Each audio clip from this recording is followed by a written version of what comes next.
Welcome to the Geekcentric podcast, and welcome to our spoiler-free review for Batman Caped Crusader Season 2.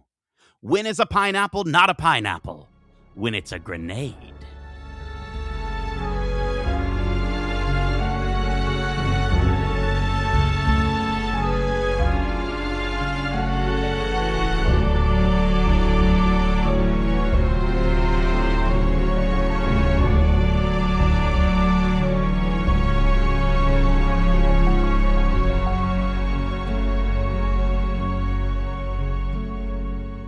Welcome to the Geekcentric podcast. My name is Nate, and this is our spoiler-free review for Batman Caped Crusader Season 2. A bat symbol size thanks to our friends at Prime Video Canada for letting us watch this season early for review.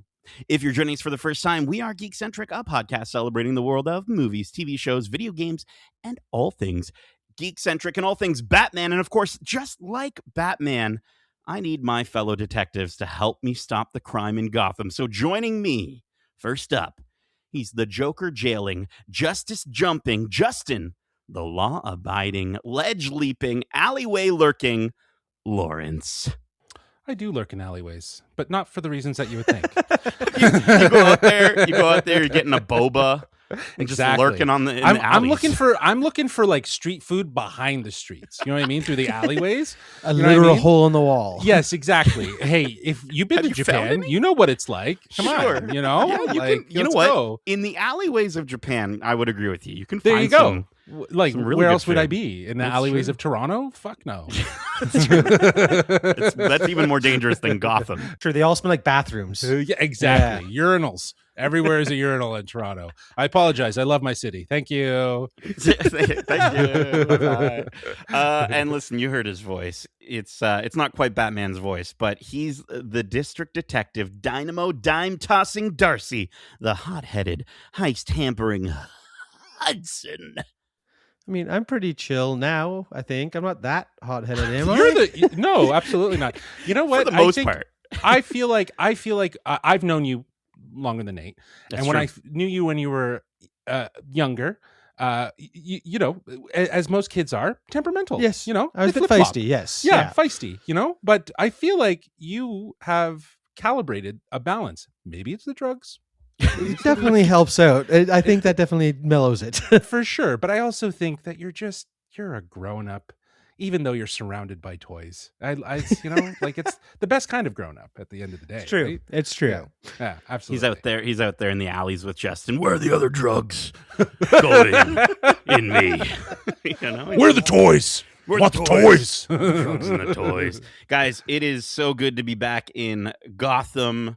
And it's great to be back with Batman and this version of Batman. I'm excited to get to your thoughts on season 2. And you know, I think it's also such a great time to be a superhero animation fan and also a Hamish Linklater fan. I mean, between Gen V, Widow's Bay, this guy he's getting work. This guy, you know what I mean? Mm-hmm.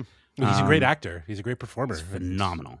Phenomenal. The show definitely proves that. I'm so excited to get into it. Let's just jump right in. Darcy, I know you are, this is your first time joining us for a review on this series. You did not get to join us for season 1. So just before we jump in with the synopsis really quick, I want to know, what did you think of season 1 of Batman Caped Crusader? I absolutely loved it. The fact that it feels like a spiritual successor to the original Batman animated series from the 90s in all the right ways. Just the look, the Art Deco style, and just the tone of it just hits so well. It's like, it's crazy how we have X-Men 97 and then this show coming out around the same time, both seasons basically, because they just go together so well, and that they are taking what we loved about the original animation and just bringing it up to the next level and making it more mature and darker, and just the way that this show handles the reimagining of some characters and just flipping some storylines around. It's just been, I love it. It's incredible. Yeah. Marvel, you're not the only ones out there, you know, that can do this, right? But let me get to the synopsis, and then we're going to dive into season 2. Again, we are going to keep things completely spoiler free. Following the fallout of Harvey Dent's tragedy and the downfall of crime boss Rupert Thorne, Gotham City finds itself plunged into an even darker, more volatile power vacuum as political corruption deepens and a new wave of ruthless criminals, including a volatile Riddler and the enigmatic looming presence of the Joker, rise to claim the streets. Batman must navigate an increasingly hostile city where the lines between ally and enemy blur.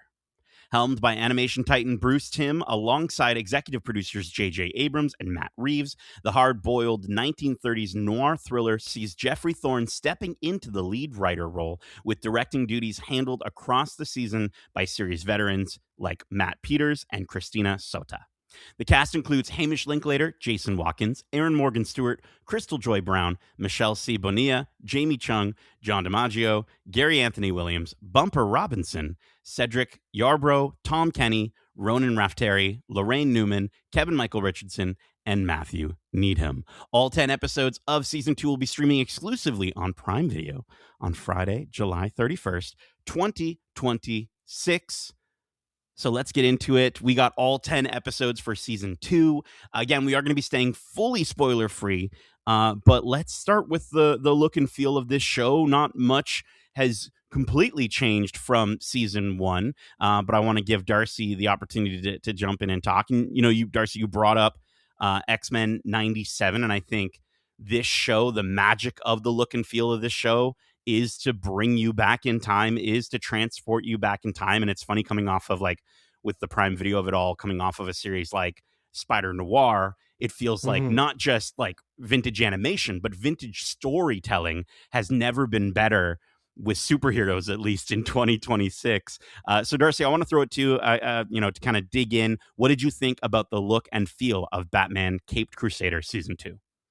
I mean, I love the way that they've brought this show to life. Again, the Art Deco style for the backdrops in the city of Gotham just fits so well with the era of time that they're trying to tell the story in. But I think the coolest thing about it is the fact that they're drawing from all the Batman stories, the 80 years of it, and they're readapting stuff to that era. And it always, the way they managed to make it work, whether it's the crazy powers of a metahuman or just the reimagining of familiar rogues from the gallery is so cool. And it's what makes the show so fresh, despite feeling so familiar. And I love it. Yeah. Mm-hmm. Yeah. Yeah. I that was the biggest standout from Season 1 was just their approach to how they, had liberties with the characters that we know and love from the Batman Rogue Gallery, and this season is no different. From an animation standpoint, honestly, it continues to be the reason why I love Batman Cape Crusader. It captures everything that made Batman the Animated Series so iconic, but it never feels like it's trying to copy it. Instead, it's building on the foundation with a very modern approach and modern animation, and a visual style that's like completely confident in recognizing that style is its identity in a lot of ways, right? And it's the same stuff from Batman Animated Series, the heavy shadows, the striking use of light, the noir-inspired look, and the gothic vibes of Gotham City. It's a city that's consumed by crime. And it's where Batman naturally belongs in a lot of ways, in the way it's kind of brought it to life. So yeah, I think to piggyback off of the Batman Animated Series stylistically, but to do something refreshingly different, it is so welcomed in this sort of very populated sense of Batman iterations. Like there's a lot of different Batman iterations, and like even though this feels very, very reminiscent to Batman the Animated Series, it's still doing something different. It's really good. It's very good. Well, and I mean, Darcy, you use the term spiritual successor, and I think that absolutely works to not just talk about the way that the animation looks, and the lighting and all this stuff, but just in terms of how they are adapting these characters and this version of Gotham, and not just from the animated series, but even like I think I noticed this a lot in Season 1, but even more so in Season 2, the attention to the lighting and shadows. And there's a moment this season that replicates one of my favorite moments from executive producer Matt Reeves' The Batman, with the light of gunfire illuminating each hit of Batman's fists into the faces of his enemies. Like I think it's so damn cool how they're able to sort of copy and borrow from other Batman stories homework, if you will, but it never feels like it's cheaply done or that it's doing it without any of that reverence. It's all there. It's all there on the screen. And in the way that this series sounds, I think the music by Frederick Wiedemann again is it's pitch perfect. Like it is that sweeping orchestral 1940s big band, sound with clarinets and strings and saxophones and just all the things that will again transport you back and just add so much to this show as it flows on. Yeah, it just totally complements that noir vibe that they set out or established in the first season. That continues to do so this time around as well. Yeah, it has a alluring mystery to it. Do you know what I mean? At times, it has that crime vibe and to it, that suspense building exactly as you're getting on figuring out a clue or starting to unravel the case type thing. Yeah, like how it just kind of like whines, and I love it. It doesn't rely on nostalgia. Instead, it gives this series its own musical identity while perfectly complementing that crime noir atmosphere. And I think together, the visuals and the music create a Gotham that feels timeless, very immersive, and unlike anything that we've actually gotten from the Batman universe, if you will, right? To a degree. I just think it's just building on what was successful in that animated series, and it's going further with it. And that theme song, it's I don't so think good. I never skip it. Don't skip. It's not. It's a non-skipper. You know what I no, mean? Every but now it's and also like even the title cards though, right? Like the title cards for really cool. for the when the opening song plays and after the cold open, and then when you get into the title card of the episode, it's all reminiscent of like the 30s, style filmmaking and storytelling. Well, I think it's so cool. It's underneath every title, it always says produced in Hollywood in little font. It's like it really feels like it's nailing that era, just down to that. Yeah, absolutely. Yeah, it's more of that magic in the attention to detail. I also found that this season, at least I noticed it more. Maybe it's recency bias, but it feels to me like they amped up the violence this season. It feels bloodier this season than the first season did, but maybe it's just because I've watched this one more recently. But there were a lot of moments in this where I was like taken aback, like really shocked in my seat by some of the horrible things that are happening around Batman in this. Yeah, I mean, I don't know if I don't know if it's more bloody because maybe it is, but I think that's more because there's just the gang on gang violence has escalated this time around. True. So it's not just Batman fighting people; it's people fighting other people. Exactly, but they do some really great stuff with the camera work that feels very noir, like relying on the shadows to tell you the story. You know what I mean? In certain instances, or leaning into some of the more quirky styles of the 1930s genre to help convey incidences. But then it gets a little scary too. Like there was a lot of cussing.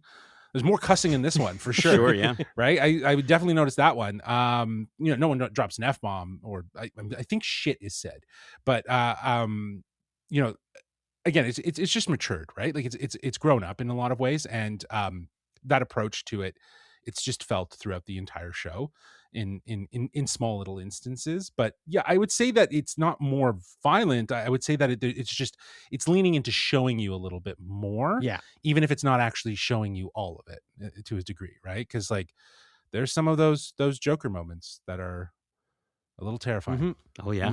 Yeah. And the call out as well of the ways that they cut away, right, to not show as gruesome of a moment really works to add to that stylistic choice, because as an animated series they could do whatever the heck they wanted. Well, they could be like Invincible, right? Like it could be like Batman animated series style, but then it's like, Batman's pummeling the shit out of someone and making him bleed all over his knuckles. Like, but they choose to hold back from that, whether whether or not that has to do with the fact that they do want to keep this at a certain rating. I think it's but the smarter also choice, a stylistic choice. Yeah, it's a stylistic choice because it works to their advantage of leaning in to that 1930s, crime noir vibe. Yeah.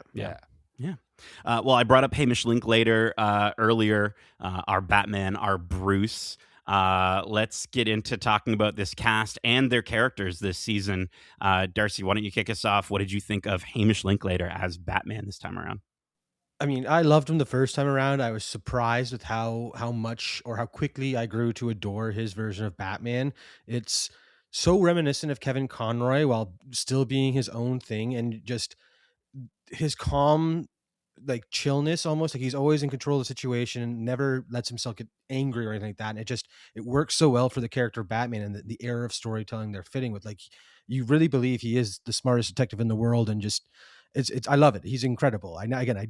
When I think of Hamish Linklater, I have this tendency to think of actors in the first role I saw them in. And one of the first things I saw him in was New Adventures of Old Christine, where he played the brother. And just thinking of that guy as Batman, if you told me before I ever saw Cape Crusader, I would be like, that's stupid. I can't hear it at all. Yeah. Now I can't unhear it, basically. Like, he is such a good Batman. He's proven himself. Justin. Yeah, again, like Darcy said, like Hamish Linklater, he just continues to be a fantastic Batman. And what I love is just how distinct his Bruce Wayne and Batman feel. And like you said, Darcy, it reminds me of Kevin Conroy. We've talked about this numerous times, but Kevin Conroy's performance is iconic and will forever be my Batman, as I would say. And Hamish isn't trying to imitate him, but I think what he is doing is he understands that there are two different personas, and it's a level of confidence. It has a level of understanding to it, and it is now becoming one of my favorite Batman performances in animation outside of Kevin Conroy. I think he's really nailing the character in the right ways, and I'm thrilled with what he's doing with it. Yeah. It's not easy to play two versions of the same coin of the same character. Just ask our lovely friends over at the Clone Wars or Bad Batch, right? But in the sense of like the ability to play the sort of fake rich hollow Bruce Wayne and then the very distant Batman is so well done, and he does it on full display. I think we do get to spend more time in the cowl this season or with Batman than we do Bruce this season. I think it's quite significant. Yeah. But I also really appreciate that because we get a chance to see how much Batman fails this season without giving any specifics or any spoilers or getting too far into story. I just appreciated how much they emphasized how difficult it is for this seasoned Batman to take on the level of crime that is hitting Gotham, given this fallout that was described in the synopsis. I think you get to see how much fight he has to go through, and I think I counted more losses than wins this season for Batman in general. Yeah, I mean, he definitely lost a lot of the battles while still winning the war, which, again, those losses are still going to stick with him. Like, this Batman isn't one to forget the little people who he's failed over his course. So it's really cool to see, again, this, like you said, the seasoned Batman be worn down by the weight of the cowl. Yeah. Yeah. Other characters that have been maybe worn down a little bit and continue to fight. Michelle C. Bonilla as Renee Montoya this season feels like she's fighting a battle in every scene she's in. She's a tough cop, man. Just through the social, and she's a tough cop. She's a tough I love it. person, but we get to see how she's just treated, like, except for Batman and the Gordons, I think she's just treated so poorly by everyone around her, and yet she's still just as effective. Like, she's maybe one of the strongest characters in certain ways this season. I'm going to throw it to you guys. What did you think of Michelle C. Bonilla as Renee Montoya? Yeah, I mean, I loved her. Again, she was great in the first season, and she's only gotten stronger this time around. Like you were saying, Justin, she's a tough cop, and this time around she's stuck working with people who aren't aligned with her interests at all, and just watching her have to deal with that over the episodes. It's great. And I think she does a great job of bringing that grit to the character through her voice and the performance. So yeah, again, I really enjoyed her this time around again. Yeah, she's absolutely great, and I liked her in relation to a character that she spent a lot of time with last season, and that was Harleen Quinzel, who does return for an episode, and I was really happy to see Jamie Chung return as her. She was one of the highlights from season 1 for me, and she just like she continues to be one here. I love how her version of Harley sort of, she's leaning into her intelligence and her curiosity, and that's making her feel like a genuine fresh take on the character that we all know, like very independent of the Joker, where she's always been seen as like, well, the Joker made her, kind of. Do you know what I mean? Like, or it very much influenced her to be that way. She is acting on her own, which is what I genuinely appreciate about Harleen Quinzel being in this series and the way they're adapting her. Yeah, she's a Harley Quinn with the crazy removed, basically, like just standing on all that like the intelligence behind the psychiatrist. And like you said, the fact that we got introduced to her before the Joker is incredible, especially when you see the comparisons of the Joker we get in this series, and just trying to picture them together is, I actually think it would basically work. No, I think so too, but I can't imagine how scary that could be, because this Joker is already so different and this Harley is so smart. Like, I don't know, some devious shit could happen. Yeah, but see that, like, that to me is where the fresh take even goes further in my mind. Yes. Yeah. Like, we haven't gotten it yet, but then I'm like, well, if she's like that and he's like that, that makes, like, she's going to be obsessed with him because she's interested in him. And how he is. Do you know what I mean? Like, not because of like anything else. Like, she kind of, it's a case she can't solve type thing. Exactly, dude. So I feel like, and I feel like that's going to be the play for her character and how they connect, because inevitably they're going to have to, right? Like, and I think it'll be a big deal, right? And it's smart to keep them separate for now. So I really do like what Jamie is doing from a voice acting performance too. She's really bringing that level of curiosity to, like, when she's trying to figure things out, like, there's a commitment there. You know what I mean? Yeah.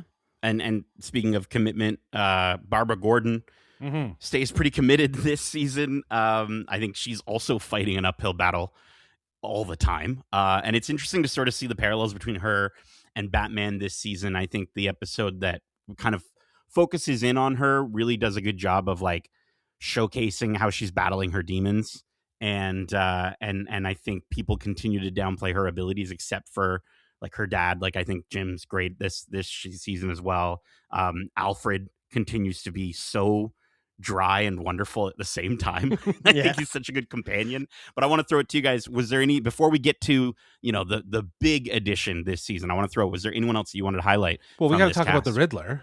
Yeah, that was the first thing I was going to say. Ronan Raftery's Ed Nigma is incredible, and this iteration is so cool because, again, it's flipping it on the head and it's taking the word and just playing with it. And once you get the reasoning, you're okay with the changes, and just, he's such an unhinged version of the Riddler. It's like, it's something we haven't seen before. Like, all the iterations of these villains, they are always so new. But I for sure that is true. They, like, even given the fact that we had the Riddler in, as you mentioned, Matt Reeves, the Batman, right? It's that take was interesting in itself, right? But there was a commitment to the riddle. Do you know what I mean? Here, it feels like you quoted, you know, right off the top of the show, your quote was, you know, when is a pineapple not a pineapple? When it's a grenade. I was in my mind, I was like, that's a shitty riddle, right? Like, you know what I mean? It's not a great riddle, but he's known as the Riddler. Like, it's his crime name. Yeah, because he riddles people with bullets. Yes, that's what I mean. Yes, like, it's so great. I love the play on words. It's awesome. It's really well done. It's really well done, and his performance is outstanding. Like you said, he's like, the Riddler's always kind of been an unhinged character, but when he's calculated. He's calculated. He is calculated. This one he is unpredictable. Like, you cannot tell what his next move is going to be, and that's why it's such a cool and new take on the character. That is a good point. You're right. You're absolutely right. Yeah, but, you know, he's erratic, and that's why he's so different. That, yeah, you nailed that. So, but yeah, he's fantastic. He's absolutely fantastic in this show. Yeah, and it's with all these villains and the way that they're adapting these characters, it's like there's kind of those two paths, right? Do we pull from other versions of the character and put them together and give something new that way, or do we create something even more fresh, like the Riddler? Well, I also think that the big character that we should talk about is Gotham. Gotham is the thing that unifies all these characters together. And they're all dealing with Gotham in different levels. Do you know what I mean? That sort of intertwine at certain points, right? With Barbara Gordon, like you mentioned, she's a lawyer, right? She's trying to do good from the other side, right? And she's trying to help Gotham in that way, right? While the Batman's, her father, Jim Gordon, is, you know, the commissioner of Gotham Police, right? So you have all these layers working together within Gotham, and this that is very reminiscent of some of the more recent renditions of Batman that we've gotten, where Gotham is very central to the story that they're telling. Look at Matt Reeves's Batman, right? Yeah. With the Penguin. The people are just as important as the heroes and Exactly. villains. Right, because it's what they're fighting for, right? It's what all these people are fighting for. So I think the way Gotham is put into this situation with the crime, and you know, after the events of the first season, with Thorne being, you know, removed from the crime situation, what does that do to the city, right? And how does it shift into an unstable, Creates a power vacuum. yeah. And who is there to start vacuuming? Let's get into the big addition for this season. Which Wait, are is... you implying he's sucking? No. He's cleaning up. He's cleaning up. There you go. That's a That's better. it. Okay, That's now it. I understand. Very good. Matthew Bravo. Needham as the Joker.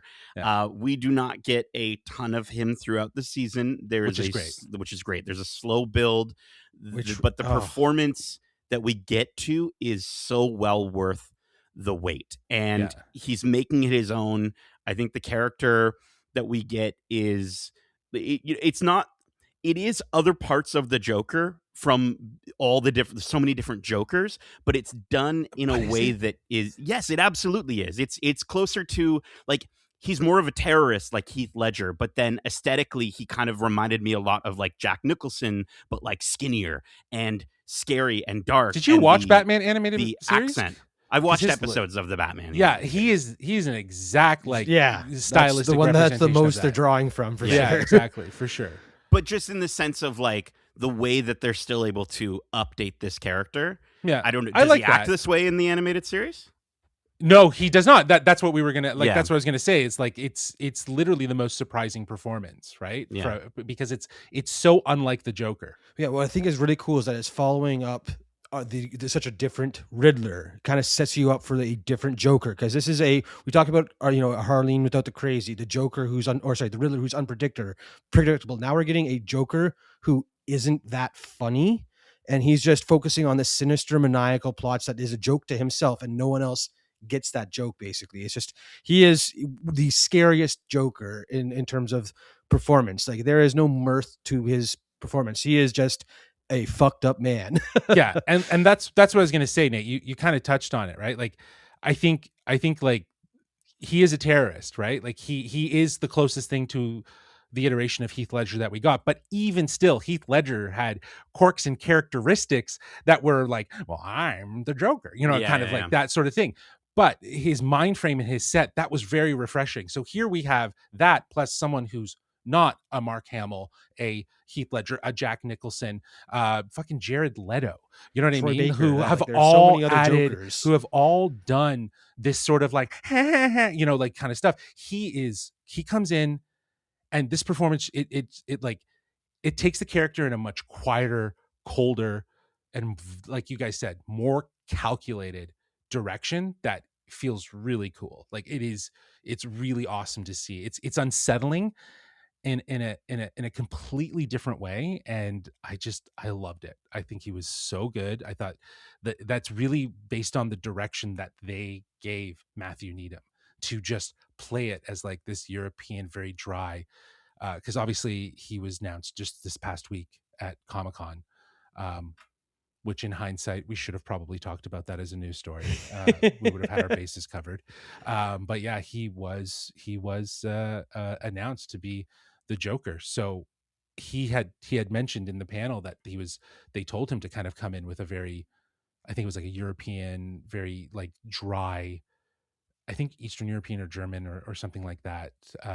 And he delivers something that is so unique. It's incredible. He's like, the lead up to him and the payoff was perfect.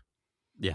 And I just think aesthetically, sure, if he looks the same, but just there's so much that I was watching and I'm like, wow, this, I could see some of the other elements of the Joker that was pulled in, but that accent, dude, that accent is fantastic. And it's great because it's like, again, it's like the two choices that you have is like for him, and maybe the whoever directed and helped create this version of this character, it's like, do we do a laughy voice? Do we do a serious voice? And for them to kind of come up with this accent together, it's just chef's kiss. So good. So good. Let's get to talking about the story without talking about the story, if you will.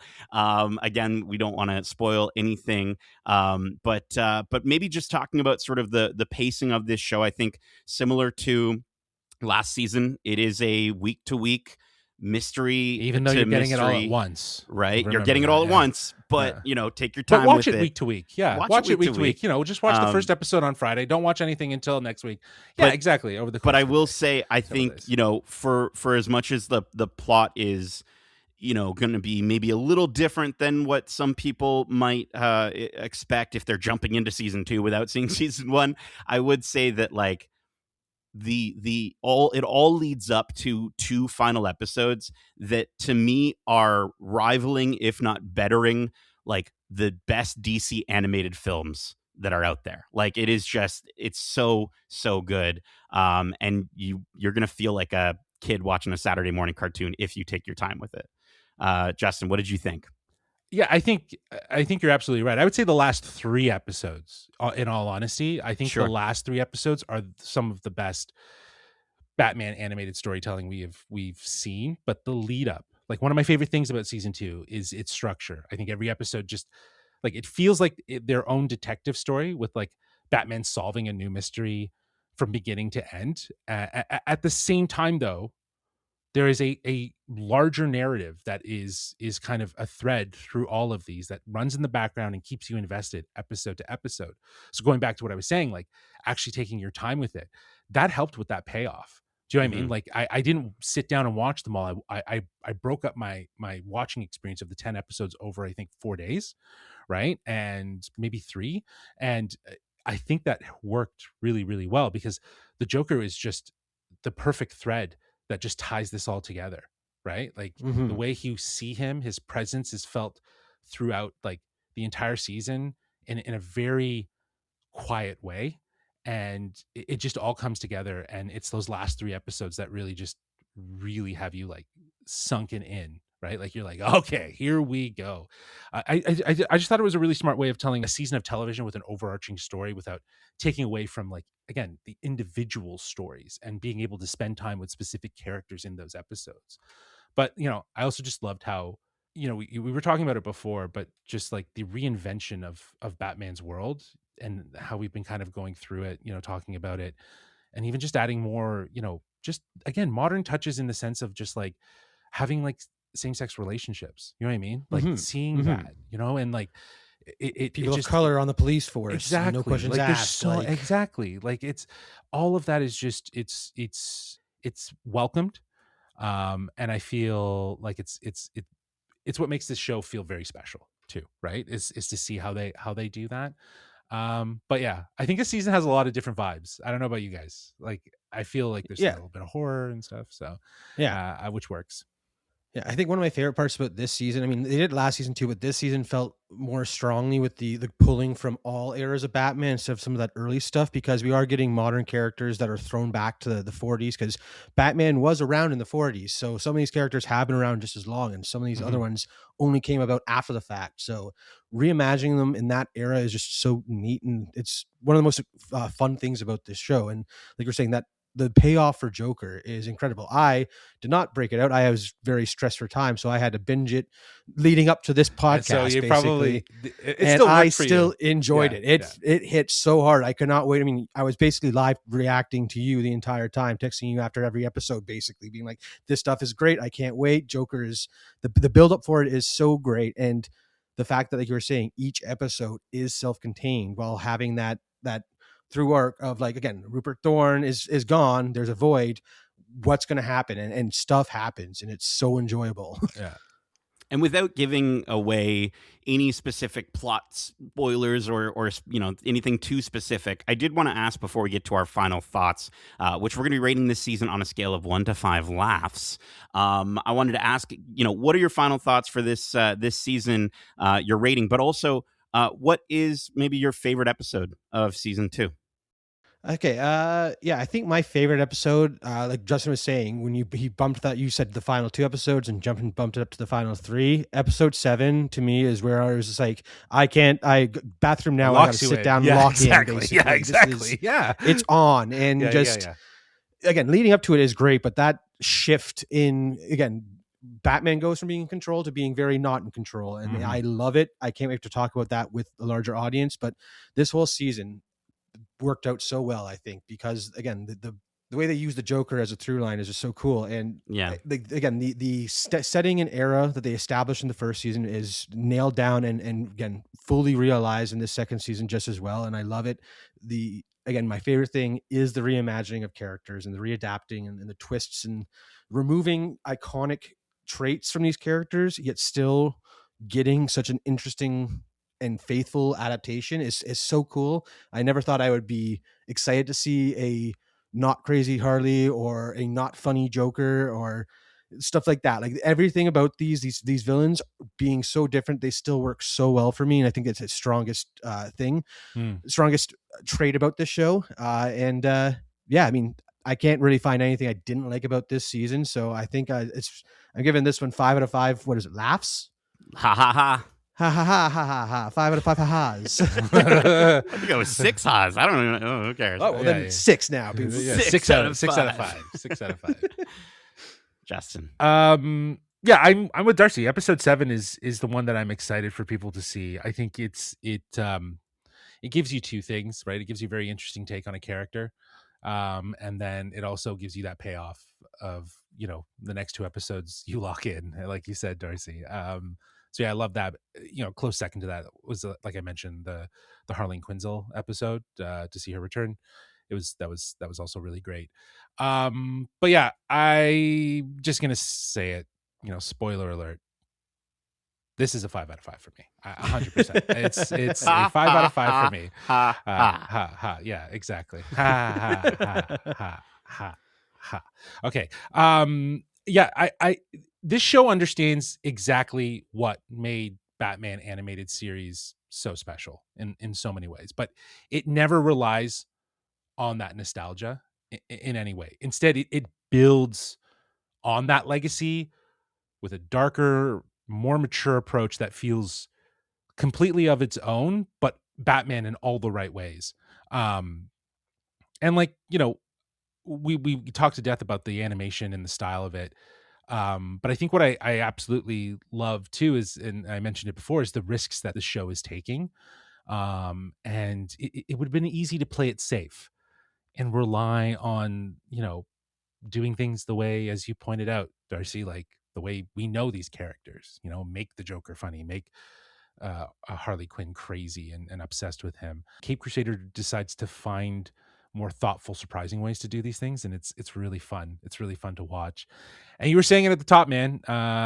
This just reminds me a lot of what X-Men 97 is accomplishing right now with its own show. Both series understand to respect the shows that came before them, but they aren't trying to like recreate the past in any way, right? Like they've grown up alongside the audience that grew up with it, and I think that's smart because they're embracing those darker, more mature storytelling, as we were mentioning.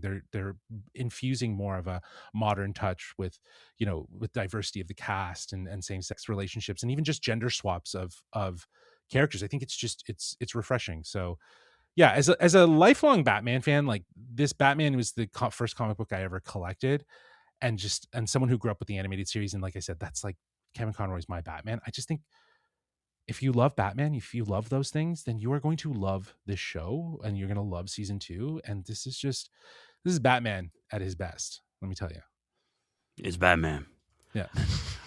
Yeah, I agree with everything you guys are saying. I think I think the 1, 2, 3 punch, I guess, of the final 3 episodes really, really do work.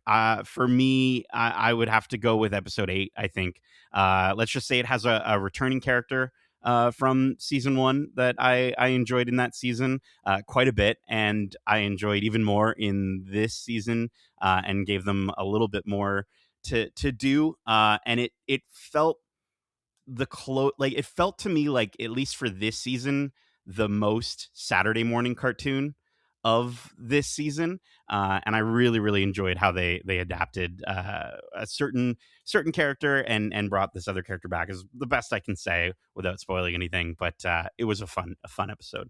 As for the season itself, we're just in such a good place, as I said at the top, for superhero animation, and the ability to bring forward classic elements of film and television that so many modern audiences might not be as familiar with, but then still reward audiences who are, huge fans of the original animation, or even some of that old school 1940s television work. I enjoyed the week to week build up mystery. Again, take your time with it, and have that expectation set just like last season.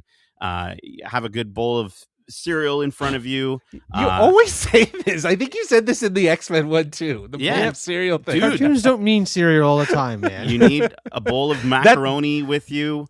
But that's your review score right there. Sorry, I know not to cut you off. It's like, how many times do you sit down if I'm sitting down having a bowl of cereal and watching this, it's going to get a certain score. You have to know that. If you add Sunny D, that's beyond. And that's too much. That's too much. But no, I think you'll appreciate the classic characters, the way that they've adapted them. And Matthew Needham is just a highlight. The music is timeless, and yeah, it is so good. I'm giving Batman Caped Crusader season 2 4.5 out of 5 laughs. That's ha ha ha ha ha. I'm kind of surprised. Also, way to nail the half laugh. Thank you. I'm kind of confused though. Like, what's the 0.5 in your mind? I think for me, it was just along the lines of the way that this show, because part of me was like, there was not enough Bruce Wayne. Yeah, but it's also called Batman Caped Crusader, right? Yeah, like it's like very much a bit meant to be like he's a detective, right? When you see Bruce Wayne, it's very strategic because he's actually still on the case. He's just doing it as Bruce Wayne. Do you know what I mean? My other favorite episode was one. That one. Oh man, that was so good when he's. Yeah, we can't talk about that though. We can't talk about that. Oh, so you know what? That actually turns me right around. Okay, you got to keep all this. No, I'm not going to. Yeah, you got to keep all this. We can't. So what? We just spent the last 10 minutes persuading you to but fuck we the can't 5. But we can't spoil. That's true. Yeah, you That can't. is true. You can't. All right. I'm giving Batman Caped Crusader season 2. I was going to give it a 4.5, and but after the 10-minute spoiler-filled 10-minute conversation that you'll never hear, I've been convinced it is a 5 out of 5 laughs. I'm going to give it full 5. Ha ha ha ha ha. Okay. There we go. I'm laughing now because we're done. That's awesome. It. That is it for our spoiler-free review for. They had to fight hard. Spoiler-free review for Batman: The Caped Crusader season 2. We hope you enjoyed it. And if you want to share your thoughts on this series or any of the movies or series we cover, well, let me just get Justin to toss a batarang so it conveniently hits a lever that reveals to him the mystery on how you can reach us, so he can relay that information over to you. Did you do that same one last time, or was it a bat signal? I think it was a bat signal last time. Yeah, I thought so too. Okay. Well, they can reach us at wearegeekcentric@gmail.com. That's wearegeekcentric@gmail.com. They can also find us on Twitter at GeekcentricYT or on Instagram and TikTok at wearegeekcentric. I thought you were going to throw the battering at him to get him to tell. Oh, I'm going to throw him back. Very confusing. I should throw it back. Yeah, there it is. Keep in mind, we have a ton of other great episodes covering the latest in movies and TV shows, including our most recent reviews for Spider-Man Brand New Day, Christopher Nolan's The Odyssey, 007 First Light, Disney's Moana again, Supergirl, Toy Story 5, and Steven Spielberg's Disclosure Day. Plus, so many more from throughout the hot geek summer that continues to heat up with our upcoming spoiler-filled discussions for Spider-Man Brand New Day, House of the Dragon Season 3, and X-Men 97. I can't wait to talk about all the crazy stuff that's going on in those series. And I'm wondering, and I'll just pose the question on air, what if we do a spoiler-filled Odyssey conversation? Nothing extensive, but after we see it in 70 mil IMAX. And so that's our stay spoiler. Tuned mid-August. Yeah, exactly. It's coming. Don't worry. For when we able to get tickets. We got tickets in mid-August. August 11th. By then, you'll have probably seen it too. Maybe. And maybe you haven't seen it in IMAX, and you'll value the opinion, because we didn't see it in IMAX first. We saw it in 70 mil. What garbage. Yeah. Right? No, I'm absolutely kidding. Any way you watch this movie, you should be watching it in theaters. Right? So, but maybe you want to see it in IMAX. We'll shed a little more light on that. That's it. I'll post it to you guys. Get these beggars out of here. But yes, we can definitely cover that, as well as things like Dune Part 3, Avengers Doomsday, and series like Star Wars Visions, The Ninth Jedi, and everything in between. We've got our recent San Diego Comic-Con recap where we discuss Matthew